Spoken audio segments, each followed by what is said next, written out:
Hi all, this is Jenny with Norna's Scraps, and today I'm responding to some discussion that I've seen on Facebook and in different places around about how we can get the applique images from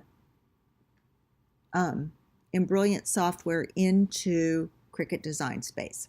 Now, I'm not reinventing the wheel. This is not a digitizing per se issue that I'm going to talk about. It's about transferring and sizing so that Cricut Design Space can use it. I've done other videos about this, but over time you get to where you become a little bit more familiar. You learn how to cut a few corners and have it work really well. Plus, Cricut Design Space is in the process of releasing DS3. And DS3 is just a tad bit different than DS2. And in fact, I love it. It's so simple, it's so streamlined. But that doesn't help get these SVGs into the design space at exactly the size we need. I know that Cricut has addressed this issue. I know that they're working on it. And hopefully in the not too distant future, this will not be a problem any longer. But until then, there are ways of getting that sweet machine, that Explorer, to work just for you. I am going to be using I'm going to be using a design that I created actually for a quilt label with this particular clip art. It is from Clip Art Panda. It was a free download, and it's also a PNG file. I had to do a little bit of tweaking in order to get it to come in well into Design Space, but that's beside the point. That's another story for another day. Let's go to my applique, and here you have it. You can see the image that came in as a PNG file behind it, and so I digitized my flip-flop. Let's go ahead and turn off that image by selecting the Hide or Show Background image up here. It is light gray. That means it is engaged. That means it's working for me. I'm going to turn it off, and now I simply have my flip-flop that's been created. It is, again, an applique stitch. When I created it, I did my outlines. I used this toggle, this digitize an applique. So I actually have the multiple layers of applique. This particular thread color is my outline stitch, the light one. This is my tacking stitch.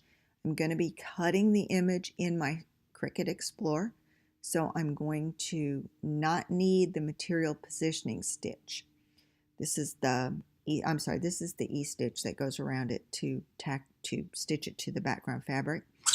This is for the toe part, and this is for the E-stitch on the toe part. Now I am appliquing with scraps from my quilt top to create this label. How do I get it? How do I get it to my machine though? What I'm going to do is I'm going to click on the outline of the largest part of my design, and it says Applique. The whole menu is different. It says thread, color, that's fine. I'm good with that. Applique. This is what I want. This is the screen that I want to open up. Again, I click on the color and I click on Applique. It says Applique position. That's good. It's simulated. That's true. The box that I'm most interested in is this cutting box right here. You can see my little arrows going around it. If I were to look at image, this is simply going to save it as a graphic. This might be what I want at some point in time, but not today. I'm not going to want to inflate it because the positioning stitch is exactly where my material has to cover. For me, it's just always worked really well at 0.0 millimeters.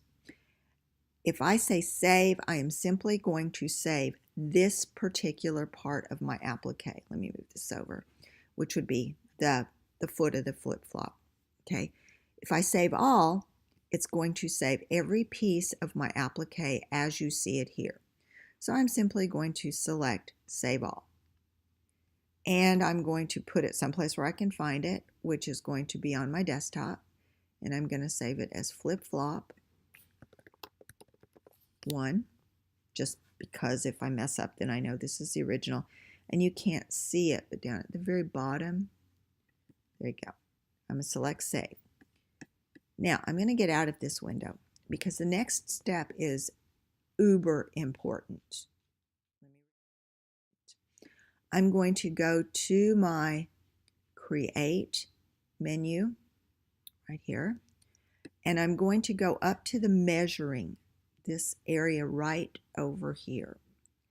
Now I'm going to use Command A on my Mac. It's Control A on the PC, and I can do it in inches. This is not a very wide design. That's fine. It's what I want.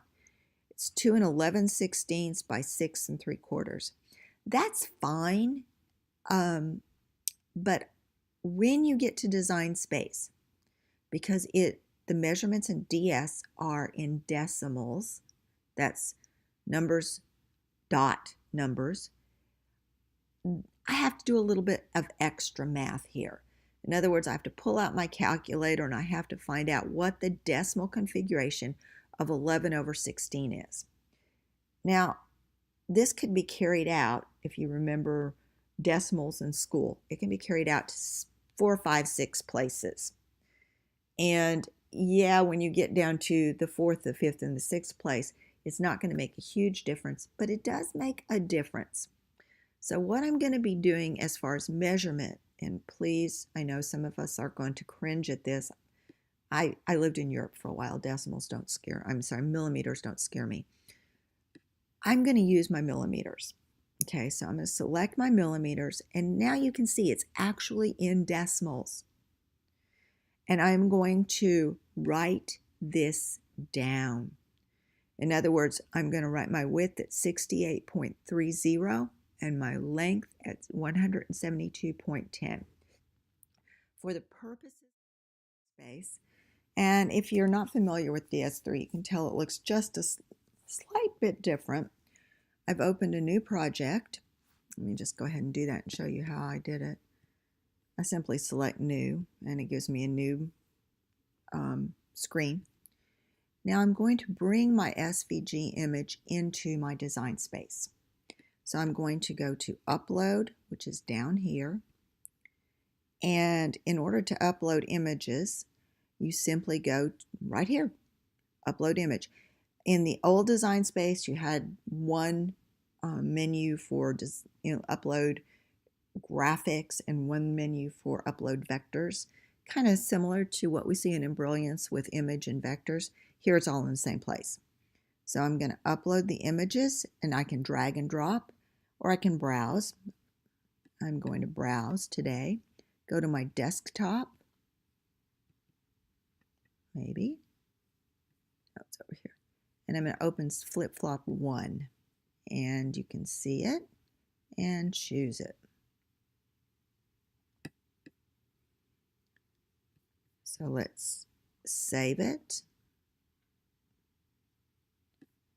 And now I've got it uploaded. I'm going to select it.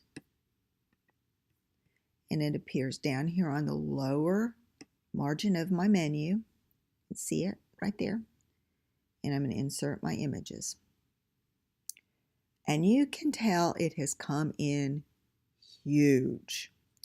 Well, I don't think we left it huge. And I do have, if you look really closely, it's like 9 inches wide, and it was 2 something before. It did bring in my 2 components, so I've got 2 bits and pieces. We're not going to do anything with them right now.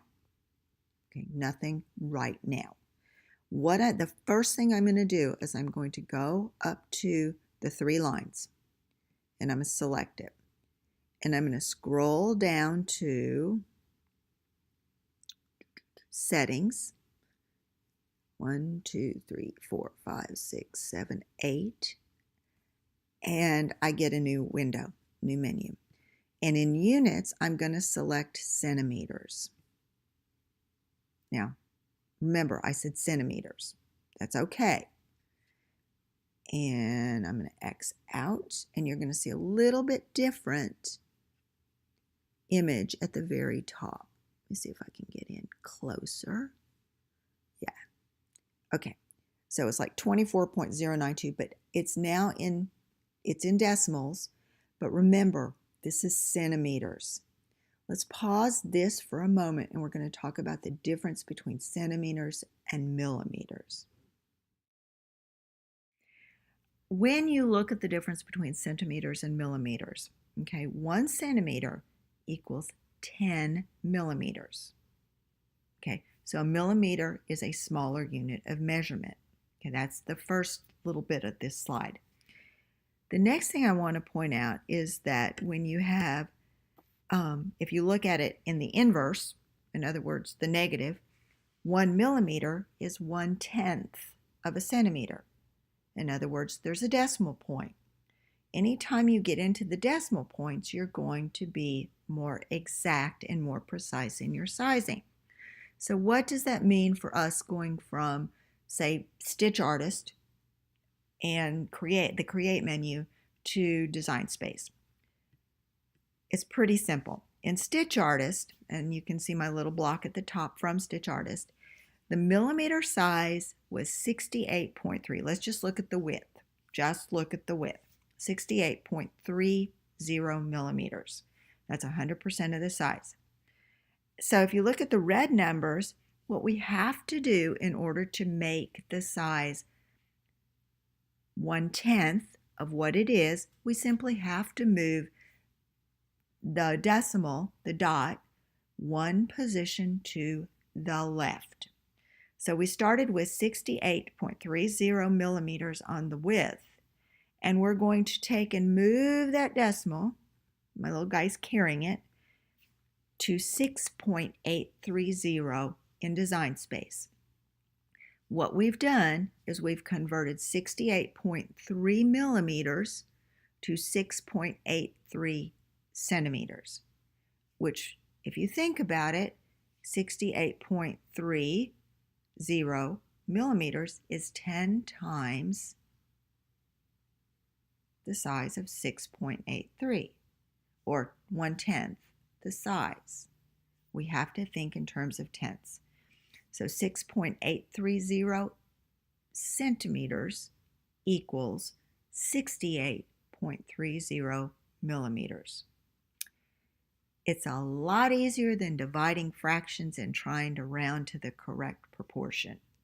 And that's what happens when you use the imperial measurement of inches. Let's go back and I'll show you exactly what we have to do in Design Space.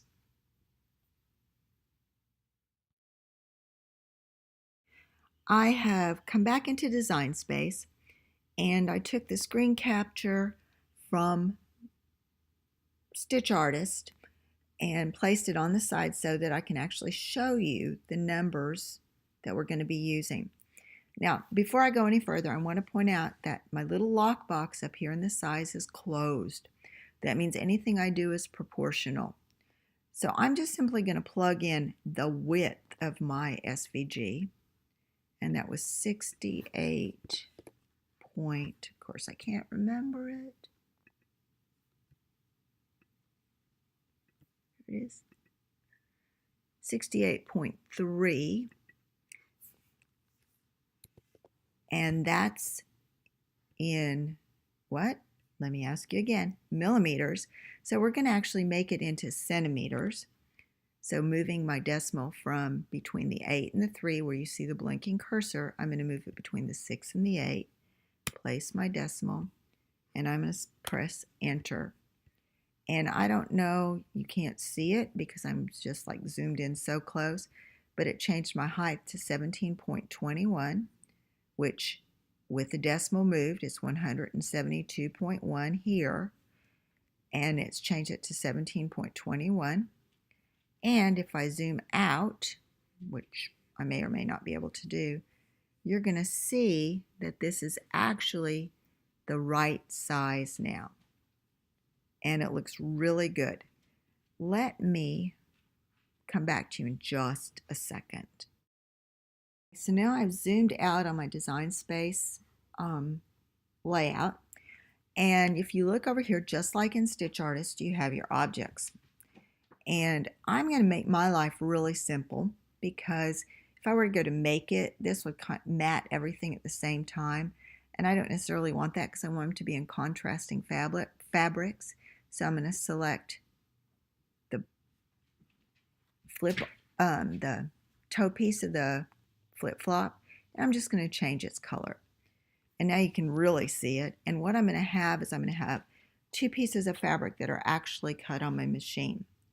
From this point on, what I'm going to do is, because I actually can go back and change from centimeters to inches, and I'm just going to leave it. If I want to know the dimension in inches so I can cut my fabric, I'm going to go back to my settings, and I'm going to go to inches under units. And because it's set, it's fine. I know I need a piece of fabric a minimum of 3 inches wide and a minimum of 7 inches long for my background and my flip-flop. If I want to see the size of my toe piece, I simply select it. It's actually grouped together. Let's ungroup it over here. Select my toe piece, and I know I need a piece of fabric 3 inches by, let's say, 4. And I'll put my fusible web on the back. If there's paper on it, be sure to take it off. I place my fusible web down on my sticky mat, and then on my Explorer, or my Explorer 2, I just simply select the fabric settings and let the machine decide how it's going to cut it. I believe in the new design space you can actually have a setting of fabric with a fusible background. So that's another reason to look at Design Space 3. I hope you've learned a lot from this, and I hope that it helps you utilize your Cricut to the fullest, because it has some amazing potential. Until next time.